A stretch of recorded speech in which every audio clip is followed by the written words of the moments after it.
Ég grípu við glóðvolgan. Varst að koma?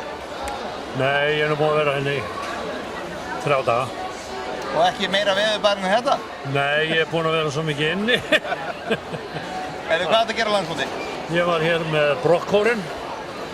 Vorum að syngja hérna í tjaldinu, stóra. Og erum komin í frí núna. Ertu að fylgjast eitthvað með brautinni? Já, ég kíkja á þetta svona á og til. Einhver hestur sem þið langar að eiga hérna á svæðinu?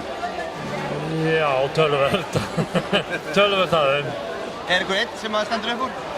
Það er náttúrulega konsert sem að ég fílaði bara leið og ég sá hann. Mikil útgeislu? Já, mikil útgeislu á svona hesti. Já. Einhver annar? Kom mér ekkert á óvart að hann skildi skora svona hátt. Nei, það er svona. Það var mjög gaman á ræktunarbúðssýningunni í gærkvöldi. Gaman að sjá svona librahesta. Þetta er náttúrulega oft ungir hestar sem við verðum að sýna. Það eru svo bóklettir og librir. Þeir voru með góða breytt þessi hópar sem voru hérna. Það var all flóran, klárastar og aðlega. En finnst þér rækturinn vera mun betri núna en 10 árum síðan? Ég á ekki gott með að bera það saman.